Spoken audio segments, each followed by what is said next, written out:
Got it. There's Let's do it. news. Alex Smith recently was doing an interview with NBC Sports Bay Area, and he spoke about Brock Purdy, Trey Lance. Why don't you tell the good people who watch our show, the millions and millions around the world, what he said? Well, I mean, I loved what he said because I agreed with every bit of it for both quarterbacks. I mean, if we start with Trey, he said, hey, I still love Trey's future. I think he's an incredible talent. He's a great kid.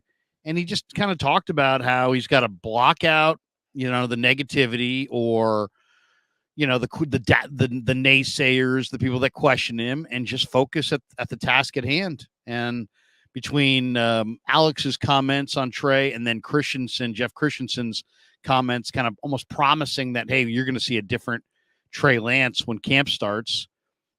To me, that kind of vaults Trey into the number one guy that I want to be watching when camp starts. Just simply, there's been an awful lot of talk about improvement, awful lot of talk about reps and what it's done, and now it's time to see it. So but I agree with Alex. I've definitely really believed that Trey, despite the fact that it hasn't happened yet, that it's still going to happen. So that's one. And then on Purdy, he kind of just said, hey, you know what? All these other things outside of he basically crystallized the quarterback position into three elements. Your accuracy, does the ball come out on time, and do you process what you see at the line of scrimmage? And he thinks that Brock does that exceptionally well. And so he's got a lot of enthusiasm about not only what Brock has done, but he used the word sustainable. And that's what I think where I would differ from some people. There's a lot of people that were impressed, but just are like, you know what? This ain't sustainable. But I think what Alex kind of wrote there or talked about with Mayoko is that, you know what? You can talk about 40 times and this and that and all kinds of different measuring things, but really just comes down to, do you process what you're seeing? Are you on time and accurate? And kind of on time and accurate are almost kind of the same thing, but not quite. But I agree with that. So I think that Alex, who I think Grant would be a phenomenal 49er quarterback coach, he probably made too much money to ever need to coach. But if he ever wanted to be a coach, man, I think he'd be an outstanding one. I think you got a glimpse of him. Said if he was talking directly to Brock, it's like, dude, you got it. Just keep it rolling. And he's talking to Trey. You got it. Just keep working, keep grinding.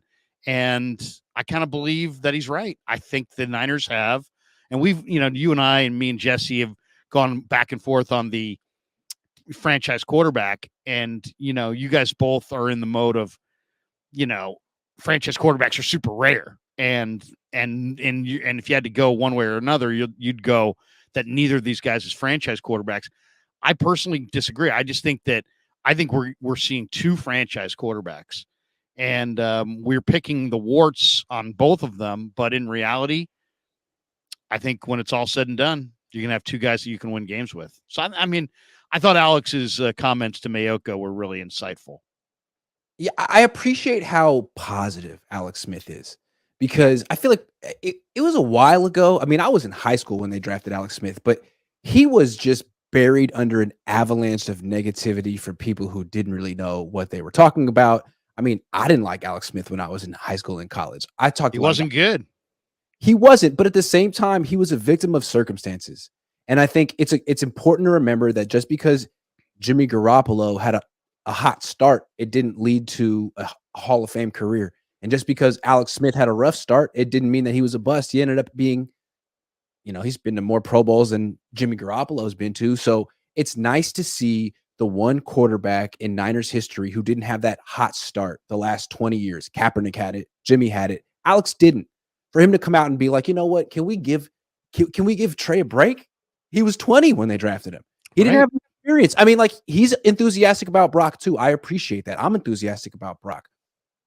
I like that someone finally has Trey's back. And of course it's Alex Smith, because Alex Smith was written off at a very young age in quite the same manner. And yes, he was on a worse team, but still it's nice to have someone who can legitimately empathize with Trey Lance. say, can we pump the brakes, please? The dude's 23. I appreciated that.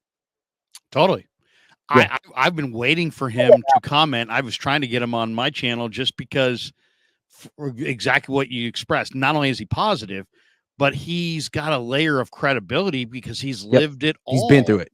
He's been through it all. He's been Yeah. the guy with Kansas City at the end who is doing a lot of the things that Brock's doing well. He was accurate. He's processing what he sees.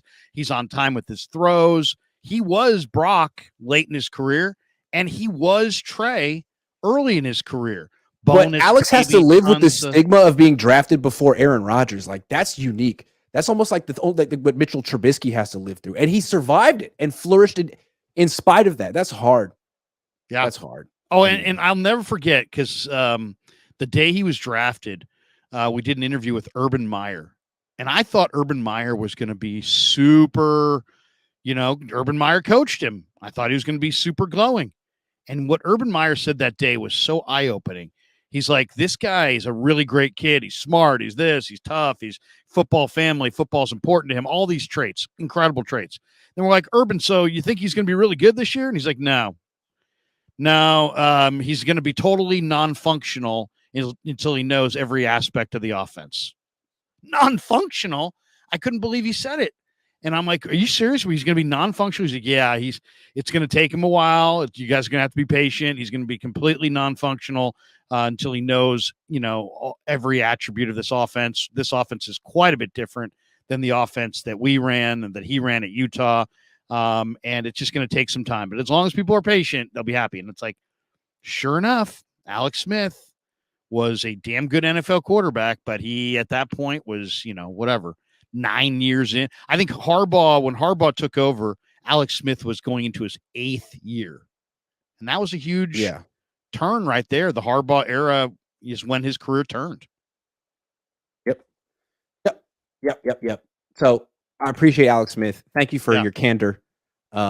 Someone needs to have Trey Lance's back. We all appreciate Brock Purdy. Congrats, Brock Purdy. But it's nice to have someone say something nice about Trey Lance. Someone associated with the NFL. Because it feels like every insider is like, I've heard that Trey Lance really sucks. It's like, are you sure? Do you need to say that? Could you give him a chance? Because that's the kind of thing that someone like Alex went through, And you're not defined by who you are at 23 years old. Trey's 23 years old. What were you doing when you were 23, Larry? Oh, God. 23. Yeah. Getting in fights and doing stupid stuff. Written off. Imagine being written off in life at 23. Written off. Just doesn't have it. Anyway. Oh, I know. I mean, the pushback that I've had to give on both fronts, the people who are like, Purdy was lucky, he's coming back to earth and he's going to suck. What? That makes no sense. And then Trey's a bust. He's a bust and he's never going to amount to anything. He's never going to, he just can't do it. It's like, based on what now? I mean, it's like, we just, unfortunately, and I'll tell you the real disservice is to both these guys, because there's nobody who should be ripping what Brock Purdy did last year, but people are. And the reason they are is because they're feeling force-fed Brock Purdy as the savior, as the guy, and they want to pause and say, hey, you know what? Let's see more. And so they're pushing back on Brock Purdy, but it really I don't think anyone's ripping Brock Purdy. I don't think anyone's ripping Brock Purdy. Well, no, but I mean, people have pushed back and just said, I guess the word that Alex used, that I would say is a consistent theme of the people that don't believe in Brock Purdy, is Alex thinks what he's seen with Brock Purdy is sustainable, where lots of people have suggested that what Brock has done for a myriad of reasons is not sustainable. And that part, I think, is a disservice to him, because it kind of makes it look like, hey, man, beginner's luck. And then people will point to Jimmy, and Jimmy got off to a great start and then kind of petered out. And God knows a lot of people point to Kaepernick. Kaepernick got off to an awesome start and, didn't put in the work or petered out. Or they made adjustments to him and he didn't adjust back. But anyway, I just think that these guys have been done a disservice, because in reality, Trey was the rawest quarterback to be drafted maybe in our lifetime. And nobody's really championing that idea. It's like, he's not ready. He's not ready. He's not ready. It's like, okay, you do know that you drafted a very, very raw player. So the fact that he's not ready, it shouldn't be like, oh my God, it's a nightmare.